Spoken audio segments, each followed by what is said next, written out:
What is going on, everybody? Welcome to our Witcher 1 review, or rather, the Witcher review. I've been planning to do this for a little while, but I did hold off just after like a day or two because I did recently just wrap up the Witcher series on YouTube, and I'm so thankful for everyone that joined us on that entire series. 62 or 63 parts, I believe, plus a bonus at the end, and to be honest, that is just a super long story to be a part of, but I am, like I said, so grateful and so thankful for each and every one of you that was a part of it. And today we are going to be reviewing the first Witcher game. I was holding off a lot with some opinions during the playthrough, but I obviously want to get all of those out now, at least in a summarized form. Now, this is not a scripted video. I'm going completely off of the top of my head in terms of thoughts, and if I stutter a little bit or I get like a little lost or I'm just really slow to get to my point, I'm sorry about that, but again, this is not a scripted video, so bear that in mind. Let's just start off with the story of The Witcher. I really enjoyed the story in the first Witcher. I thought the Salamandra was a great enemy for Geralt, and I really enjoyed playing Geralt and having this identity almost crisis after, you know, the very common amnesia. Oh, my character has amnesia. He doesn't remember the past, and then therefore things can unravel, and then you have to kind of tailor the character to how you want to play him. That subplot really does work, or I don't want to say subplot. That main plot does work for some shows, but it doesn't work for others, or shows and games rather. But for The Witcher, I think it works pretty well considering it did align with Geralt and how we wanted to tailor out his character throughout the story. Dealing with Salamander, dealing with the forces of pretty much evil across the board, not just monsters, but also like real life human monsters. So I thought that was very good. And, you know, they really hammered home this entire idea throughout the story, which was destiny, which I enjoyed for the most part. I thought that they really tried to keep that going for a while, and ultimately I thought that was actually a really good part of the story. I thought understanding Destiny's or Geralt's destiny and trying to come to terms with like the choices we made, the decisions up to certain points, and overall, I really love that feeling in RPGs just in general. And I will say that's one of the harder, stronger points of The Witcher is the storytelling, the decision making, the idea of tailoring Geralt to how you want to play him and how you want to create this character who already has his foundation and his beliefs, and you can already kind of tell the character that he is, but being able to kind of be flexible with the choices, right? If you want to join the Order, if you want to join the Scoia'tael, I thought that was a really good dynamic, right? You have the Order, which in a way are good for the humans, are good for the people because they help people without cost, and they're pretty much merciless in terms of how they treat, you know, they're merciless in how they treat like helping others, right? But on the other hand, you have the Scoia'tael, which are fighting for their freedom, right? The freedom of non-humans, the freedom of people that have been oppressed and tortured and put down because of the way they look, right? And that's been going on for centuries, obviously, and for years and years and years. And then obviously we learn about the history of The Witcher, and it really gives us a good introduction to the world itself. You know, the monsters that plague it and how they affect the economy and ecosystem, the ecosystems in general, but also the human settlements. And I thought that was also very good and very strong as well. Just speaking on that, actually, we're going to shift now into the environment because that kind of is a topic that I want to touch on briefly.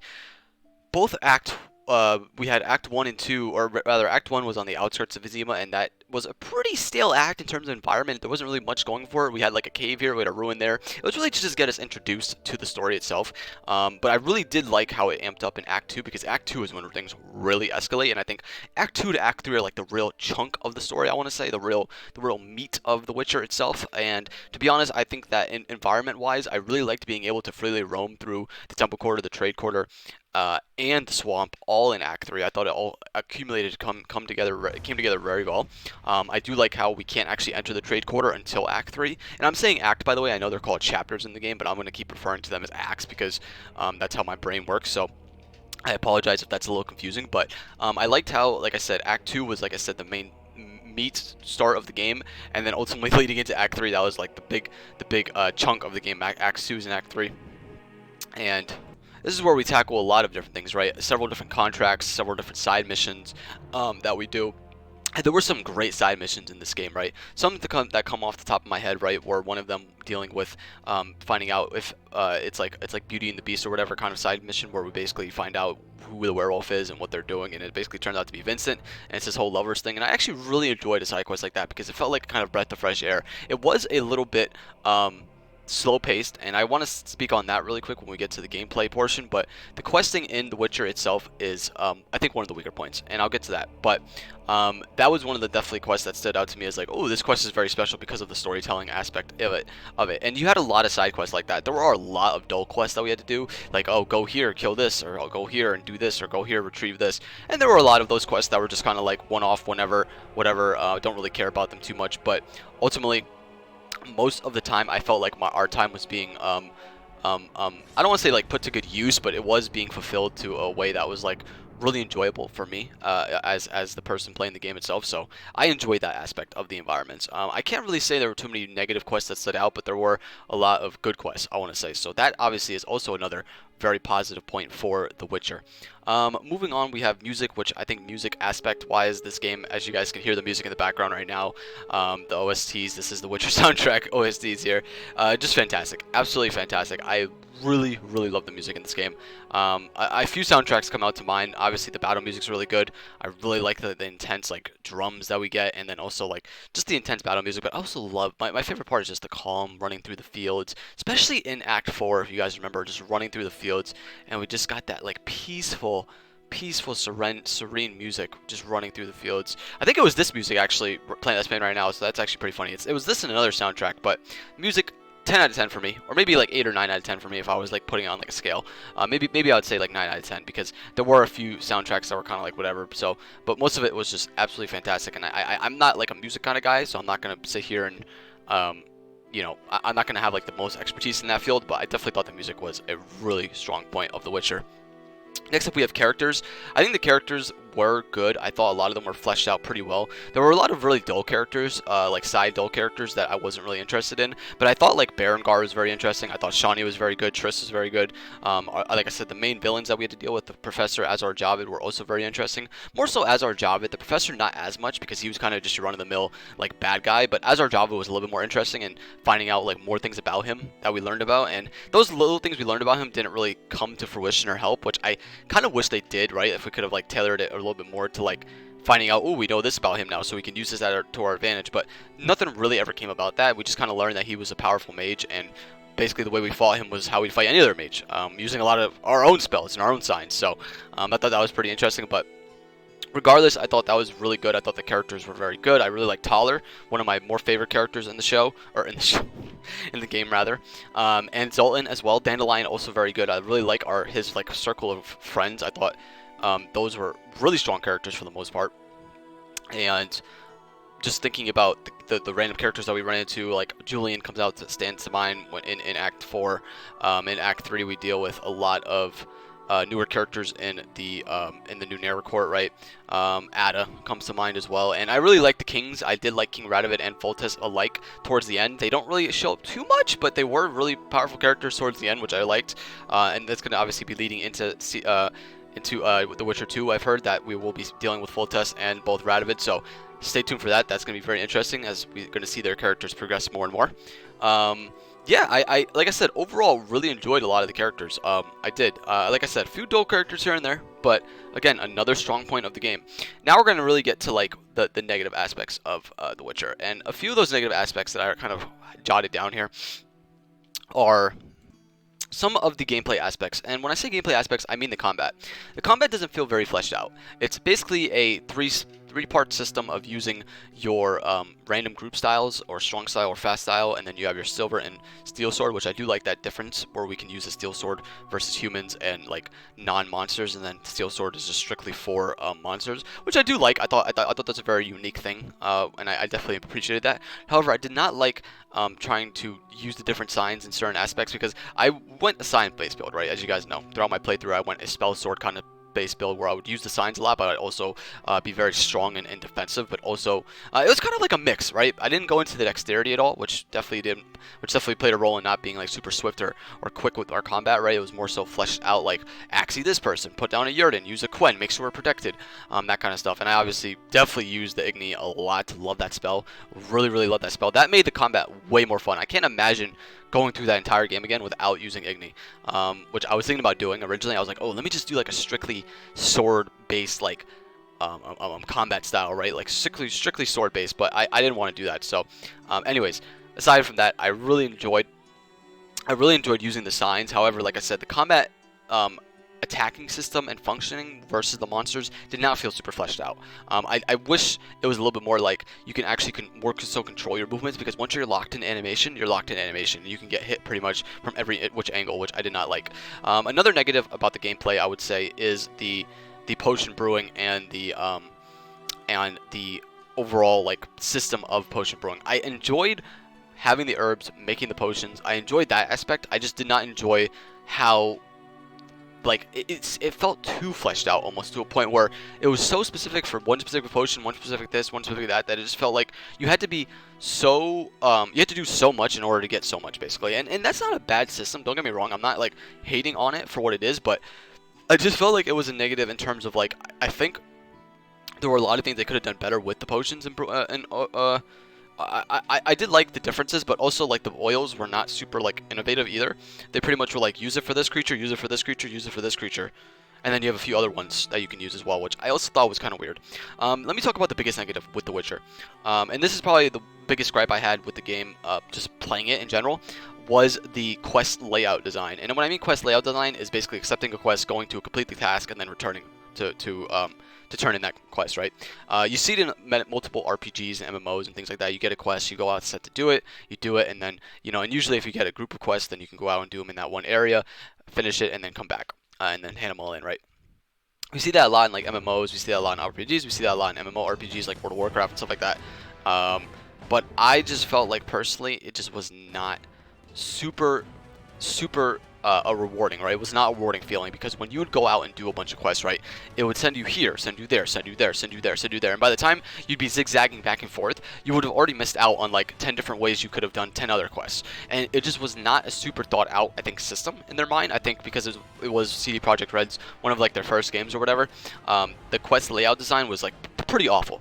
And it brings The Witcher down a scale for me in terms of like overall game quality, because that does take up a lot of time in the game, and it can really steer a lot of players away from actually enjoying the meat and the good parts of the game. Like I said, the story, some parts of the combat, you know, the characters, the environment. Like you could really take away, and that would actually drop the environment score a lot too, because you could also just say like, that's the environment, that's the layout of the game itself. So that definitely drops the game down a few pegs for me, for sure. I really hated doing some of the quests and then having to go back here, having to go back there, and the amount of running we had to do just to get to those points was just so. It was just so like bang your head against the wall kind of feeling. And they obviously improved on that a lot in The Witchers 2 and 3, I've heard. But again, being one of their first games, I can understand. It's definitely something understandable why it was so bad for what it was. But that was definitely, I think, one of the weaker points of the game. Also, I gotta say, the voice acting with some of the characters, also not the greatest, and granted, that's okay, because again, I know this was not originally an English-based game. This was actually a Polish-based game, and then they adapted it to English afterwards. So I could definitely understand why some of the English voice actors were lacking, but obviously, you know, you could definitely tell like some reused voices were used for a lot of the regular NPCs, and some of the voice acting just didn't feel there was like not a lot of enthusiasm with a lot of the voices as well, and that obviously could be a negative, because some people actually really like listening to the characters and like hearing people talk in games and stuff. So that could obviously be a big negative you could point towards. I'm not gonna really say that was such a massive negative, because again, I'm not rating it so much in that scale, but that also could be something you could look at as like, oh, this is pretty bad. Just hammering out some of the more negatives I could think of. One of the bigger negatives I could think of in terms of with the story, like I said, I was giving the story a lot of praise, and I definitely think overall the story is very solid, but there were a lot of pacing issues, I want to say, in certain moments. And some of those pacing issues that come to mind are specifically pacing issues like in Act 4, when you're like teleported to Murky Waters, and then you're helping out this entire settlement, and then you end up helping out this guy who is basically having a wedding, and you get involved in the story. When I even said it a few times, I think, during the playthrough, but there really just felt like there was no substance to us helping these people out. Like, I enjoyed the story for what it was, and I didn't think it was like the worst thing in the world, but I definitely think there were moments where you were like, why am I even here? Why am I even doing this? And I definitely felt that a few times playing throughout The Witcher. I always knew our overarching goal was to capture to defeat Salamandra and take them down. But ultimately, like, a lot of moments up to that point definitely led to like, why am I doing this? Why am I here? Why am I involved in this, right? And you could definitely understand that, right? Like, I love the Mage Tower quest, by the way. It's one of my favorite quests, is unlocking the Mage Tower in Act 2. I thought that was a really, really strong point in the story. But then afterwards, you know, there's moments in Act 3 where you're like, why am I why am I even here? Why am I interacting with this guy? Why am I doing this? Why am I doing that? You know, I do like the side games as well in The Witcher. I definitely like the fist. Well, actually, no, the fist fighting is pretty awful. The fist fighting is really, really bad as well. That's one of actually the weaker combat points, I would say, in the game. It was one of those things where it was just like click a button, press a button, press this, press that, and then it was like it just felt so uninspired, right? That's definitely what the combat felt like in terms of like fist fighting in the game. And even when we beat the last guy, it was like 2 hits and then he was done. And maybe that's just because we were so strong at that point, but still, I know it gets better, but definitely in The Witcher 1, man, that was weak. That was weak. Ultimately, with the first. With gambling, with dice poker, I love dice poker. As you guys know, I was a dice poker addict throughout the game. I really enjoyed playing it. I know that it was something that probably wasn't the most fun to watch at times because it was more like the rush of playing it was just like being able to like, oh, I might actually lose like, you know, this entire contract worth of gold right here versus this person if you're playing versus like a more expensive player. But I thought that was really good. I also like the dice poker quest line where you have to like find the different better dice poker players, and kind of seeking those guys out were pretty cool too, just as like a side thing to do.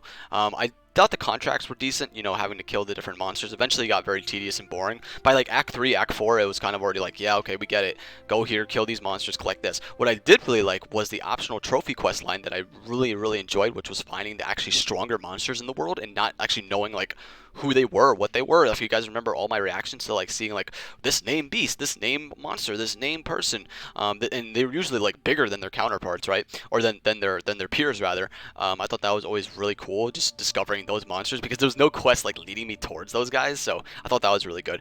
Anyways, guys, that pretty much sums up a lot of it. I really enjoyed it. I thought let's talk about the ending now because we've pretty much touched base on everything else with The Witcher thus far. Oh, by the way, real quick.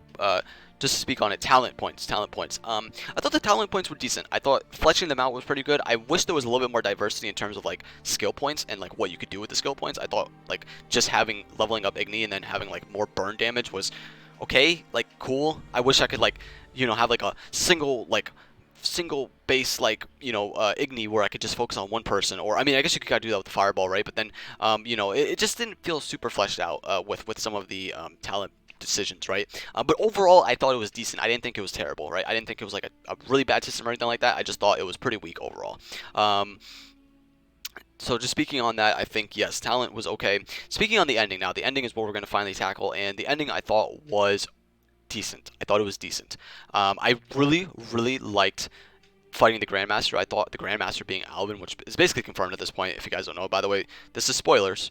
This is a review of the game, so please, you know, if you want any more spoilers, click off now. I just kind of spoiled a lot, but you basically end up fighting the Grandmaster, which is the final boss at the end of the game, and he is a pretty good final boss, I want to say. I thought he was a good enemy to beat. However, I just felt like there were some things missing with him because we did miss a lot of him throughout the story. He only gets introduced in the final act, and even towards like even the end of the act is only when we really interact with him. We only interact with him a little bit before that, but just understanding his importance towards the end was really cool, and that twist that he was in fact the Salamander leader was really, really good. However, the biggest twist and the best twist was finding out that he was Alvin. I thought that was a fantastic, fantastic addition, right? And without that, I thought the ending would have been pretty mediocre.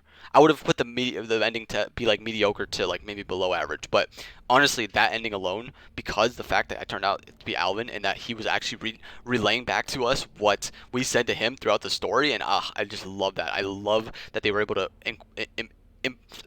import our decisions into those final like moments, right, in the game. So ultimately, I'm going to say that the ending was very solid. I'm going to give it like an above average rating if I was going to rate it. And overall for The Witcher, I would give The Witcher above average, right? I'd probably give it a 7.5 overall rating if I had to throw it on the screen right now. Boom. There was no actually rating right there, but that's it. There you go. Anyways, guys, that is going to do it for our Witcher review. I am so excited to tackle The Witcher 2, but before we do that, we are going to be playing a new game called We Happy Few. We Happy Few is going to be our next game title, and this is our first completed YouTube series, so I thank you guys very much for watching this, and thank you very much for watching this review. I'm going to get this up pretty soon, and I will see you guys in the next playthrough, and for the next one, thank you guys so much for watching. Peace.